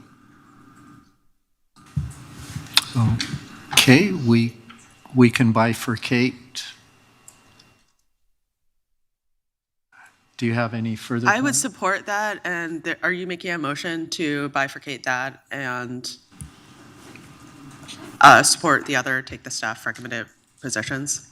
Sure. Great, I'll second that motion. So you're making a motion to support all the bills? With the exception of AB 1941, which we can consider separately. Okay. I think we need three motions, one for the House We'll need- bills, one for AB 1941, one for SB 1218. That's necessary. I don't think we need a Well- motion to do that. We have a motion for all bills except for 1941 and 1218. Yes. Director Ghosh, can I maybe ask the reason for that motion? Because I feel pretty comfortable supporting everything minus AB 1941. Oh, I just reiterated that. I said the House bills, the federal bills as one motion, and then AB 1941 as one motion, because we're separating it out, and then we're separating out SB 1218 because there is a conflict. So I'm just saying, we don't need to make a motion to do that. We can just make 3 different motions. Yes, we got you. Yeah. So the first motion then by Director Lee and seconded by I'll second. Director Ghosh is for the 3 federal bills. And are there any other director's comments on the 3 federal bills? I only want to make a brief comment that I would feel remiss if I didn't include some mention of the president's budget that was published on April 3rd. And the president's budget does not request to continue any advance appropriations under the Infrastructure and Investment and Jobs Act, which results in substantial cuts to key public transit and passenger rail investments, according to the American Public Transportation Association. Also included in these cuts would be security and safety for mega events that's been widely discussed in the past few months. And so I feel that it's important that this is a holistic approach to what's going on in Washington, D.C. We're asking for a lot of elements here in the 3 federal bills that could shape a future surface transportation reauthorization bill. And yet we're faced with an immediate rescinding of the existing surface transportation reauthorization. I would like to request that we come back to the board with a full discussion of the impacts of the president's proposed budget. With that, let's call for the vote on the 3 federal bills. I just want to Please. clarify that this is a motion to take a support position on the 3 federal bills, correct? That's correct. Okay. Okay, Director Ames is absent. Director Flores? Aye. Director Foley? Aye. Director Ghosh? Yes. Director Lee? Yes. Director Rayburn? Yay. Director Ryd? Yes. Vice President Wright? Aye. President Hernandez? Aye. Motion passes 8-0. Thank you. Next, we'll take up Assembly Bill 1941, which is the organized metal theft bill. BART has a long history in supporting organized or supporting bills that would criminalize the actions of metal theft. Going back to 2011 was our first action on this matter. I have a question that I wanted to ask regarding the bill. Apparently, it passed committee, Public Safety Committee 8-0, and it's was amended. Do the amendments water down the bill in any shape or form? Thank you, Director. So, no, there was a very minor amendment made really for clarifying that the crime of organized metal theft is around of stealing metal with the intent of selling it for value. So that was clarifying to make sure that it's clear that when you're stealing the metal, if you're stealing with the intent of selling it for value, that is what qualifies then for charging under this new crime. Okay. And Director Wright, Vice President Wright, are you in the queue? Yes. Okay, please carry on. Thank you. So the reason I wanted to pull this is I have a degree of discomfort with us taking a support position on this bill at this time for a couple reasons. The primary reason being that AB 476 was already enacted last year. That was the bill that we supported that also expanded criminal provisions around metal theft. And in addition, Prop 36 was passed in November of 2024, which added a number of additional criminal provisions related to theft, including making it easier to charge for grand theft or grand larceny, and including legally mandated sentencing enhancements that would apply in most cases of metal theft targeted under this bill. Given the two recent major expansions in criminal provisions around metal theft, I would prefer to see how those impact this issue before we define a whole new category of crime and expand criminal provisions around that as well. I will note that this legislation is opposed by the ACLU, who raised concerns around civil liberties provisions related in it and around the general approach of continuous expansion of definitions of crime for behavior that is already illegal and already punishable as crimes. So for that reason, I'd prefer we keep this bill on the watch list for the time being. I don't think that requires any action. Like, we don't have to actually move to table it. We can just simply not take action, right, Gina? I think that's right, but I can't recall if bills that you've taken a watch position on the past they've taken a motion on. No, Ron's shaking his head no, so that's correct. Okay, so I would say I agree with VP Wright and would ask this board to not take action on this today. Okay. I have any other speakers? Barnali, Director Ghosh? Yeah, I feel similarly, especially around the provision of creating a new crime. I don't feel like I know enough about it. I don't feel like it's necessary, but I also don't know enough. So I would not be ready to take a position on it today either. So. Okay, and Director Foley. Thank you, Chair Rayburn. If we did table the item today, when would it be coming back to the full board? So we'll continue, Director, thank you for the question. We'll continue to monitor it as it goes through its next committee hearing, and if there's any amendments, at that point, we'll make a determination if that's something that could appease the board to bring it back. So do we have a date? An approximate date? Are we looking at? It just came out of committee. I don't believe it's been scheduled for its next committee hearing. However, I will send an update to the board once it's scheduled. Okay, so I'm in support of this bill at this moment, so I would like a future opportunity to weigh in on the bill, even if it's a vote that fails. So I would just like to have it come back at a future update, hopefully during this legislative session. Thank you. Thank you.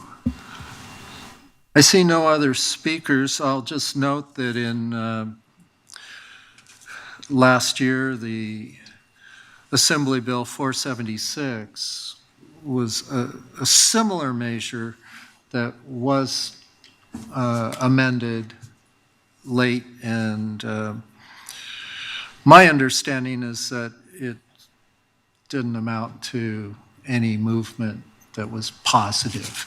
I would like to ask the Chief of Police if you could address any aspect of this bill that, your opinion on whether or not this bill would, as written, give you an important tool in enforcement that you don't have today?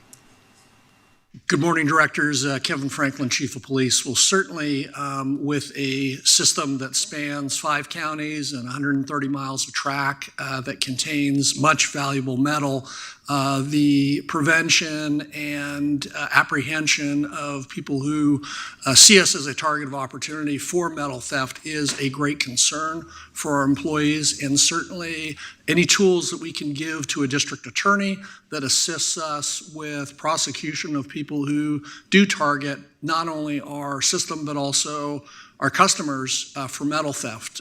Just last week, we worked with the Lafayette Police Department to apprehend people who were in the act of stealing catalytic converters from our parking lots. And certainly, we will, follow through with the district attorney to hold those people accountable with the existing laws. But I wouldn't discourage the board from supporting additional legislation that makes this crime punishable in the most serious manner, because this is a problem for the system that does take a lot of our resources to protect.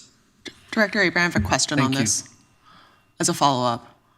Please, carry on. So AB 1941 is really establishing organized metal theft, which is different than metal theft, which is already a felony and misdemeanor under Prop 36.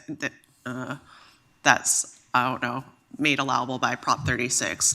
How many charges of metal theft have we pursued due to, whatever is happening at our BART shops and yards? I don't have the crime statistics on prosecutions that we have sought, but I can tell you that the organized component, in my opinion, is what drives the ability for the people who engage in this conduct to do it, because they have a source or a location that they can take it.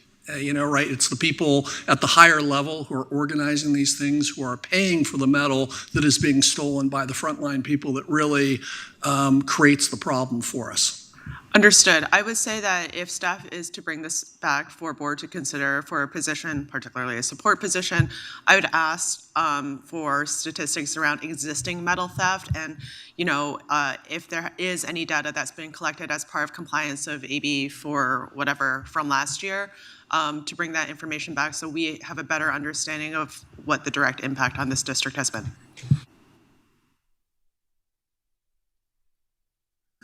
Okay, well, I believe that the organized aspect of this bill is what differentiates it from last year's bill. And I think that that's a key component, that we're not singling out an individual that's out there with a shopping cart and grabbing something out of convenience, but that there's an approach pulling up with perhaps a van and having the buyer as part of the complicit theft. So I would very much want to curtail that kind of activity, but I'm not certain that I have the support of the board to move forward with this, and so I feel that we will just table it for the time being and come back, put it on the watch list with the other bills. So let's next turn to Senate Bill 1218, and At this time, I'd like to recuse myself due to my employment with Senator Adegin's office, so I'll step off the dais. Thank you. thank you very much, Director Flores.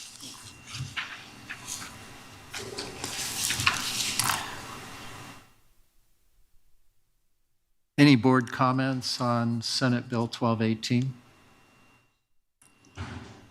I'll take a motion.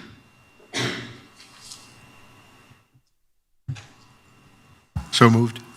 Second. Director Foley and President Hernandez move and second.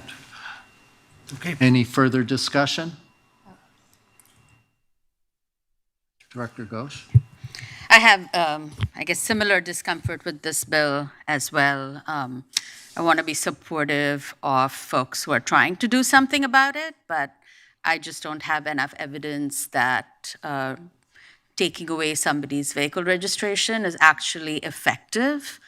I also don't know how much of a problem this is for BART. And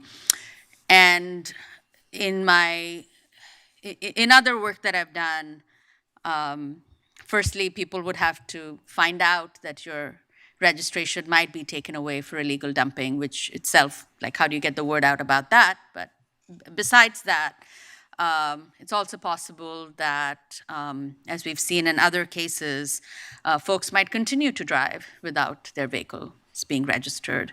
When people's licenses are suspended, folks might continue to drive with suspended licenses, and sometimes that can cause more issues on our streets when folks are not being monitored and driving without registration or licenses. So I'm not convinced that this is the solution to the problem. So if we do move it, I will abstain. I don't feel like I know enough to say no, but I will abstain.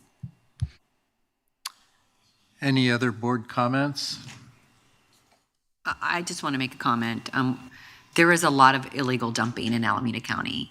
And so I understand where Senator Argine is trying to come with regards to Supervisor Miley has been pushing this, meaning other mechanisms, and he's been doing it for years, and nothing is really helping. So you have more folks getting on board with regards to illegal dumping, and it's actually a big problem in the unincorporated areas, and also in some of the BART areas as well. So I'm fine with moving this forward. Can I just follow up? Director Ghosh has a brief follow-up comment. I also think in terms of, I requested you all to send me like a summary of where each bill was. And when I went to look at an analysis of this, I couldn't find any. So I think so far we don't know who's supporting and who's opposing. Like the previous bill at least had an analysis and had support and opposition points. And on this, we don't have that yet from what I saw. Is that accurate? Like, I've not seen an analysis of the strategy.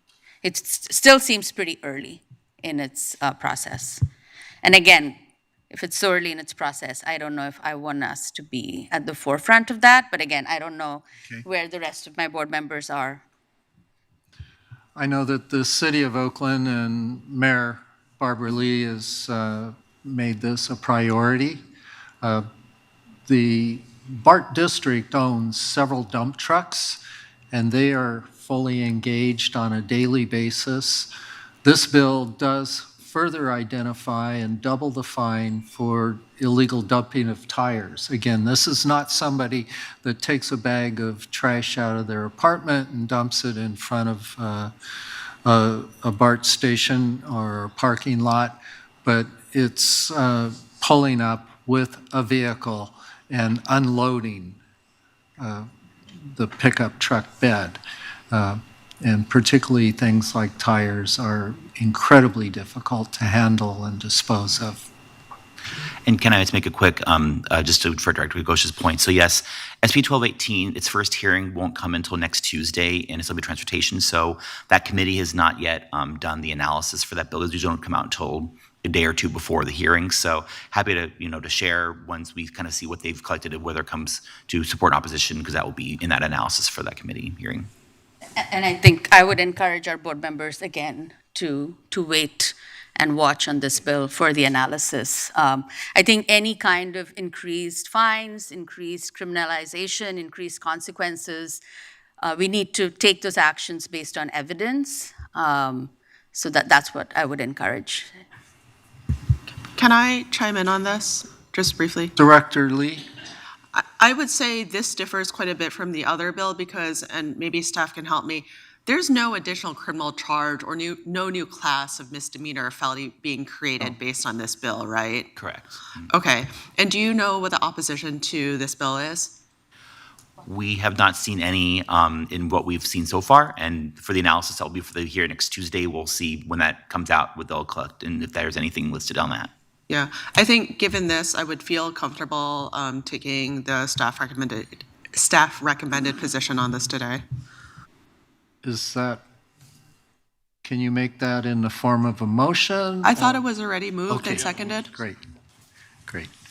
Okay, then, District Secretary, would you please call the roll? Okay, Director Ames and Flores are not here. Director Foley? Aye. Director Ghosh? Abstain. Director Lee? Yes. Director Rayburn? Yay. Director Ryan? Yes. Vice President Wright? Aye. President Hernandez? Aye. Motion passes.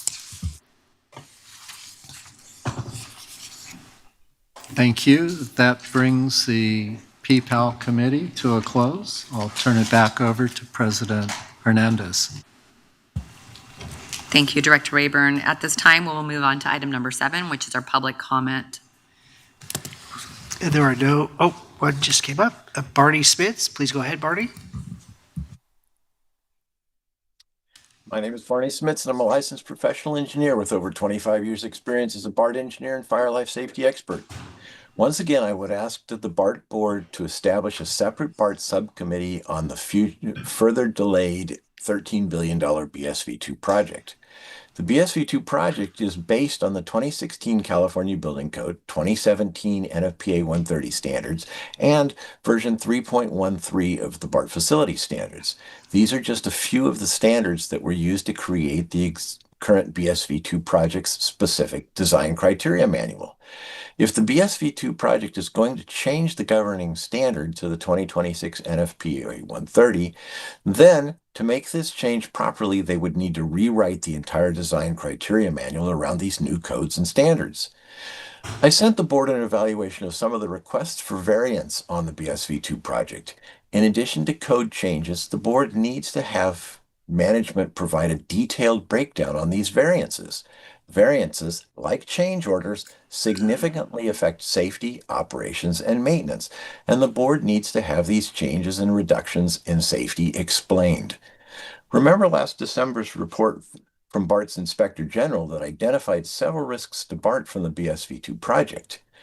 Without clear communication, consistent board oversight, BART risks losing influence over design decisions that directly affect operations and maintenance. Some of these risks include safety related to the tunnel and station emergency ventilation system and patron safety by reducing the number of tunnel emergency exits. When might the board and the public expect to get answers to the public and project's deviations from state and federal codes, standards, and the design criteria manual and BART safety standards? The 2001 Comprehensive Agreement between BART and VTA acknowledges that actions by the BART Board of Directors will be necessary to commit BART to a defined course of action in connection with the project. VTA and BART acknowledge that the proposed Please start wrapping up. must be designed and constructed per BART's governing codes. Thank you. And that was the last public comment. All right, not seeing any, it seems like there was more public comment on Roland. We have Roland. Thank you. Roland, please go ahead. Thank you, Chair Hernandez. Good morning, and apologies for the late hand raising. You got to move quick, Roland. It's going to be really quick. I would like the BART Board of Directors consider directing staff to draft or at least codify a procedure for unsolicited bids from the private sector I'm going to be following up on this suggestion in writing, but in the meantime, you may want to look at how the Trans-Bay Joint Powers Authority is addressing this issue. And I'm not sure, but I believe Caltrain may be doing something similar. But anyway, that needs to be codified, because moving forward is quite clear we're not going to be getting any more federal funding in the foreseeable future. Thank you. Thank you, Roland. That was the last comment. Do we have any directors with any? All right, so we will go on to item number 8, which is our board matters. Any board matter reports from our directors?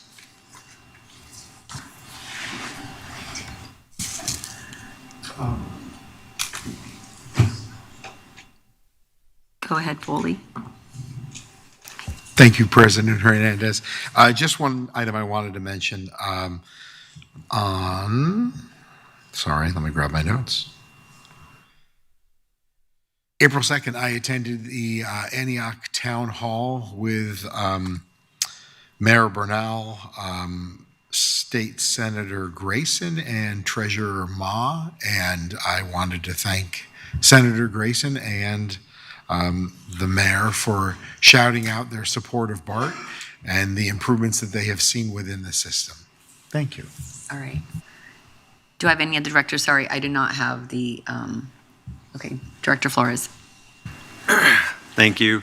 On March 26th, I spoke at the Lake Merritt Senior Homes TOD topping out ceremony, and then attended the East Bay Economic Development Alliance Innovation Awards, where BART was awarded the Legacy Award. So I just want to say congratulations to the BART family, especially because I think we can't forget how much of an impact BART has on our regional and state economy. So to see that recognized is great. March 31st, myself and Director Rayburn presented to the Oakland Metropolitan Chamber of Commerce Public Policy Committee. And then April 7th, attended the Emeryville City Council to do a presentation on BART, followed by April 8th, I attended the Alameda Mayor's Conference, also hosted by Emeryville, and shared a few updates there. That's it for me. Thank you. You're welcome. Any other directors? On March 26th, I attended with Director Flores the topping off ceremony of what's now referred to as the Clara E. Chan Senior Affordable Housing. That's at the future Oakland Chinatown Station. On the 26th, I also attended the Asian American Architects and Engineers event at the International Hotel in San Francisco. Also that evening, I attended the East Bay Innovation Awards at the Kaiser Performing Arts Center. On the 31st, I co-presented with Director Flores a BART 2026 a defining year presentation to the Oakland Chamber Public Policy Committee. On the 1st of April, I attended the BART AC Transit Interagency Liaison Committee. On the 6th, I attended the San Leandro Council swearing in of new council member James Aguilar. That's all. Thank you. And Director Ghosh. I went to my WCTAC meeting, which is the West Contra Costa Transportation Commission meeting on March 27th. Good comments about BART and folks taking BART to various events. We also got a briefing from I guess they're called SF Ferry now. Anyway, also attended the BART AC Transit Liaison Committee meeting with Director Rayburn and Director Ames, where we got a first, what was that? It was your first. Yeah, it was my first meeting in that committee, where we got a look at AC Transit's alternative service plan and their communication plan for that.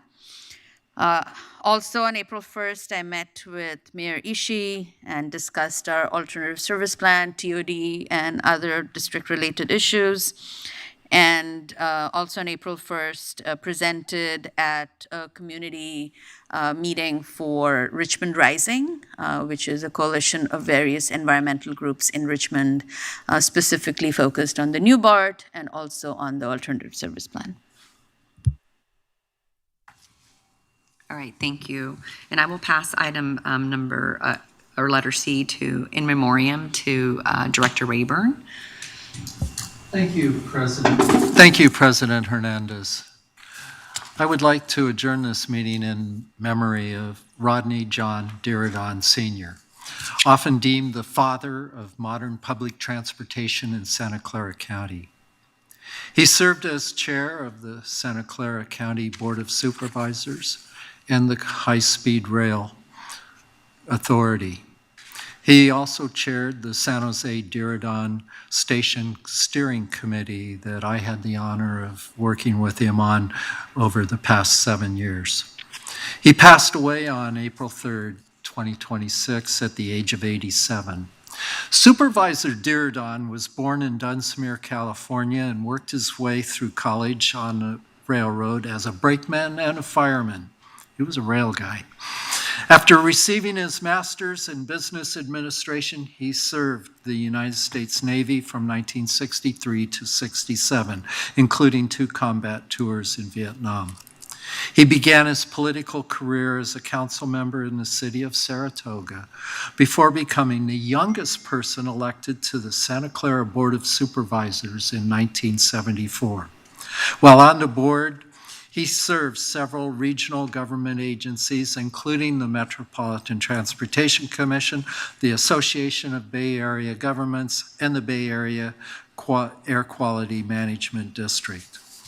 Supervisor Diridon's leadership was instrumental to the passage of the first half-cent sales tax in California to pay for public transit in 1976. This supported the birth and expansion of the Valley Transportation Authority, known at the time as County Transit. Along with Congressman Norman Mineta, Supervisor Diridon championed the VTA's light rail system, which opened to the public in 1991. Supervisor Diridon worked extensively to build the region's rail network, chairing the Peninsula Transportation Alternatives Project and serving on the Joint Powers Board that led to the creation of Caltrain. He also played important roles in establishing the Altamont Express and Capital Corridor rail services. From 1993 to 2014, he was the founding executive director of the Mineta Transportation Institute, which to this day plays a critical role in shaping transportation policy and practice around the country. After retiring from the Board of Supervisors, Diridon fought to save a historic Cahill train station damaged by the 1989 Loma Prieta earthquake. Restoration was completed in 1994, and the station was renamed the San Jose Diridon Station. Today, the San Jose Diridon Station serves Capital Corridor, Caltrain, ACE Train, VTA Light Rail Station, and regional and local bus lines. It is a planned future stop for California High-Speed Rail and the Silicon Valley BART extension. Diridon believed deeply that public transportation was a solution to mitigate the impact of climate change.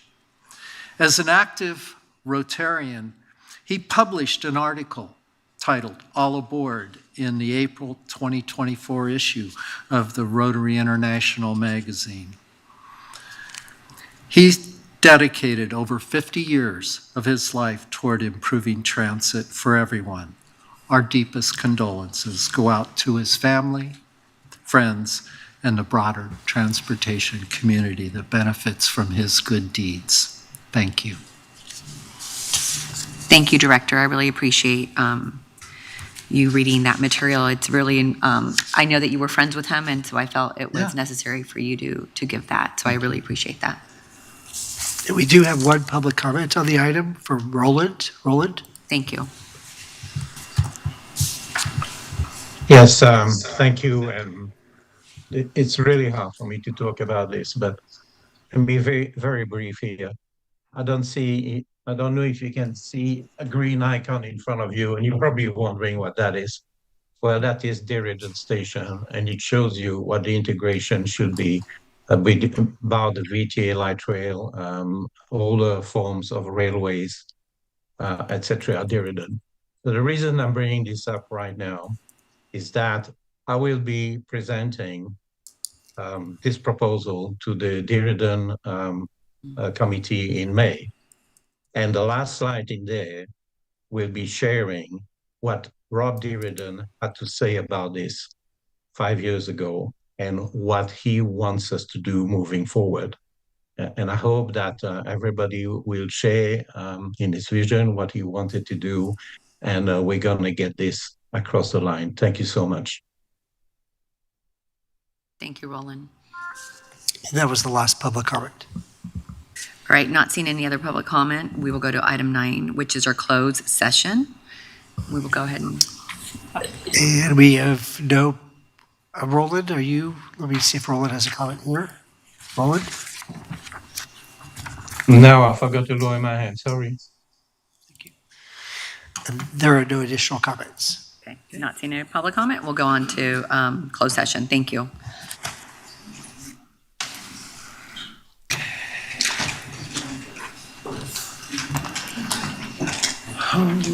Gina, any news?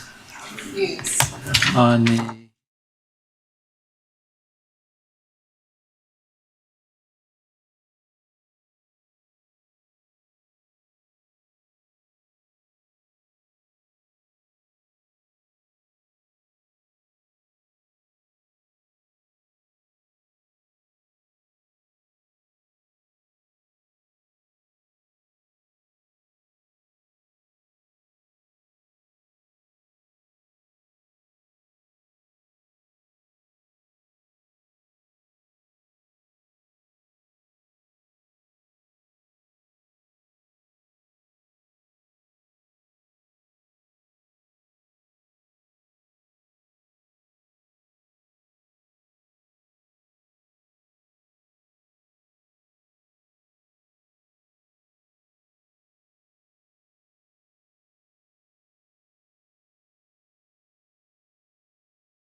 Anna, are we ready?